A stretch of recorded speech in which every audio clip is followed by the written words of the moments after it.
Hey there guys, Dex here, and today I'm going to teach you how to play Time of Your Life or Good Riddance by Green Day. Great little song to do, good for the acoustic, and it's a kind of like go-to acoustic song if you're learning the guitar.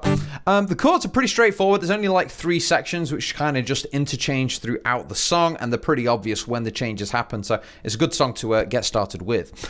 Let's jump through it and see what we have. So the start of the song, the kind of main part is going to be that G chord. And again, that's going to be a 3, 2, 0, 0, 3, 3. If you know other variations of G's, that's fine as well, but that's the one we're using here. And then you've got a C chord, but there's a great little C variation you can do. That's a normal C chord, so that's 3, 2, 0, 1, 0. But you can do this little variation of a C chord, which is a G chord, but with these 2 fingers dropping down a string, and that gives you a C add 9. So again, before for the G we had 3, 2, 0, 0, 3, 3. Now we'll just drop them down. We don't play the thicker string. I want to play 3, 2, 0, 3, 3. So essentially the same thing with the fingers dropped down, and really quick to change between. And again, if you're quite new to the guitar, an exercise I give a lot of my students is just G and the C add 9. And you can see you can have a lot of fun just getting used to chord changes, moving those 2 fingers. And that's the start. So you got the G, and then a C add 9, and then it goes to a D, which if you've not seen it before, you don't play the first 2 strings there, and you've got a 0, 2, 3, 2. So just 4 strings there. So again, G, then the C, and then a D. And again, if you've not quite got the speed just here, you only need to do 1 strum, so C. Give yourself time to change before you try adding all those extra little strums in there, and just get 1 strum per chord and just try and get that along with the track. That's a great start, and then you can gradually build up the ups and downs to create a strumming pattern. And that's the main part of the song that happens most of the way through. So again, another turning point, a fork stuck in the road, and so on, and that happens for a couple of times at the start there. Then the other change that happens is it goes to an E minor. Now a normal E minor, just 2 fingers, and you've got 0, 2, 2, 0, 0, 0 in terms of frets. But what you can do is you can do another variation of a G. So you have the G here. If you just move that middle finger underneath that first finger there, so again you go from here to here, that's an E minor 7. So it's still an E minor, and you might think, well, that looks a lot harder to do. Well, actually, it's only 1 finger movement from a G. And seeing as you're doing the G anyway, moving to there actually makes it a little easier, and it sounds better in my opinion. E minor, and then E minor with some sprinkles. So G is that, and then that's the E minor 7 that you can go for. But of course, you can do your normal E minor if you want to. So, and then that's the E minor, and then it goes to a D, which we've already done, and then you've got your C. Again, we'll go for the C add 9, or you can do a normal C, and then back to the G. So it's the, so make the best of this test and don't ask why.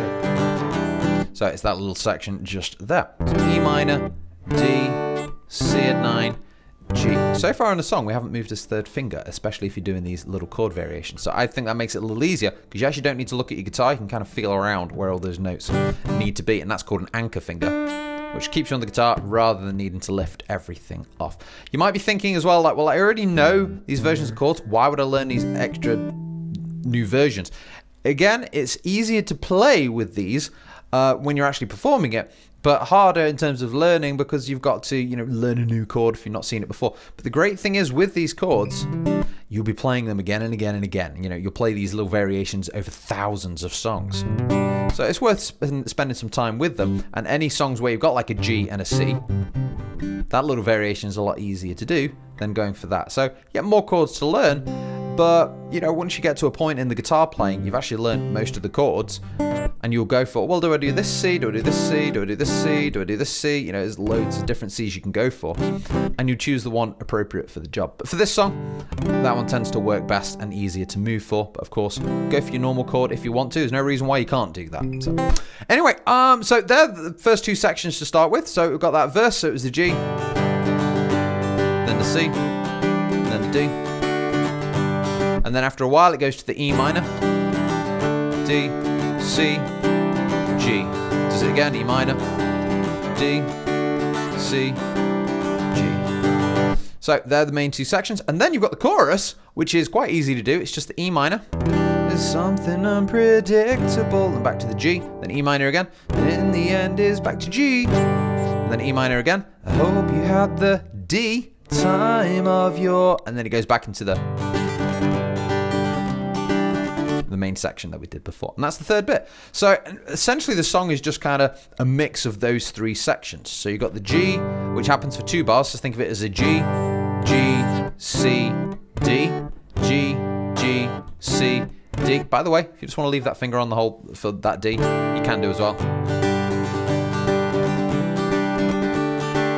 That still works as well if you just want to be lazy and forget about these fingers, but you can do your normal D too. Again, loads of options. But G, so G, G, C, D, and then you've got the little change was the E minor, D, C, and G, and then you've got the chorus, which is just E minor, G, E minor, G, E minor, D, and then it starts again, G. And there we go. That's Time of Your Life. Easy as that.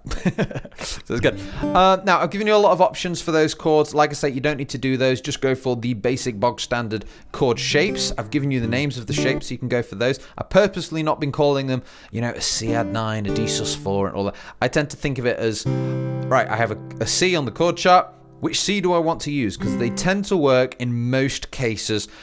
You'll know when it doesn't work because it won't sound very good. It will conflict with something else in the song. But for this song, you've got all these little variations which you can go for as well.